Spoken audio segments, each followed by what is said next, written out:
What's going on, guys?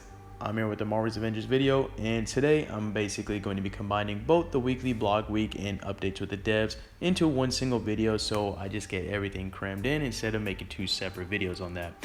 So we're going to go ahead and start off with the weekly blog week, number 39, and under development updates. It mentions we wanted to clarify how the champion skill points work to explain why it appears that it's broken.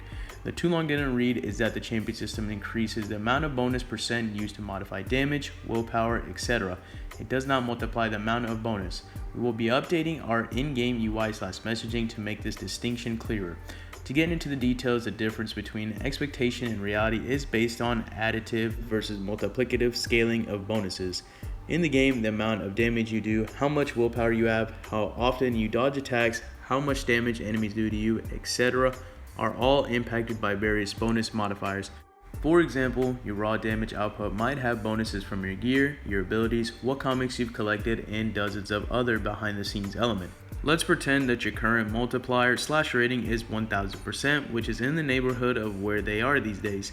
So when you attack an enemy, let's say you would normally do 2300 damage, but with the multiplier you do 23,000 damage, 2300 times 1000%, then you unlock the champion skill point that gives you the bonus of 3% damage. Your expectation might be that your next hit will give you 23,000 times 103% damage, which is 23,690, but instead it ends up being 23,069, which is 23,000 times 1,003%. 1000% plus 3% equals 1,003%. Instead of multiplying your current damage by 3%, the additional 3% damage from the champion skill was added to the 1000% underlying bonus to make it 1,003%. All of this was just to add 3%. What the f? We are working on ways to improve how this is communicated in the game, but we wanted to clarify that the system is working as intended and that the bonuses will add up to you being quite a bit stronger over time. This is definitely a mistake on their part, to be honest. I don't know, like none of this really just seems right, because as of now it just seems like it just applies +3 towards your damage and whatever you're putting into. I guess some of them are probably alright, like the heroic charge rate, crit chance, and perk chance, but it's not really worth doing as of now, to be honest.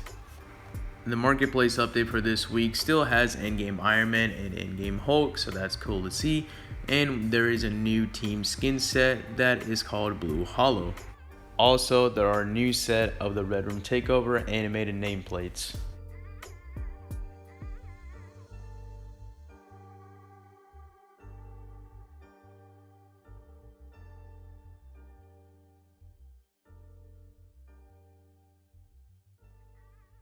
Getting right into this week's dev stream, it says the Red Room Takeover event ends in a few days and it will return at some point fixed, so for those unfortunately having issues, you have to wait to play. I know it's not the answer you want to hear, but this is how it's going to play out, unfortunately, so that's really terrible to hear.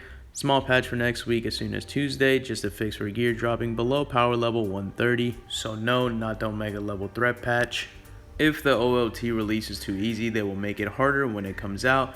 They're discussing the champion system internally to make it more rewarding for those disappointed. No MCU skin next week. Iron Man and Hulk were finished earlier than expected, so that's why they were pushed out and the others aren't functionally done yet. Mega Hives will be less taxing and they'll go into detail in the next few weeks. The multiplayer Mega Hive is getting close to finish as well.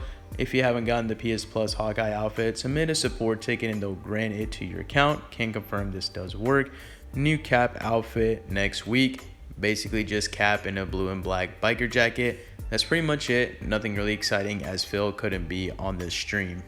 Credit goes to Billy B311 on the Avengers Reddit page for posting these recaps. It's always great to see. And one more thing before I end off the video is just to say that I think the devs really messed up big time for the players who didn't get a chance to play the event because their game was either bugged out or some sorts.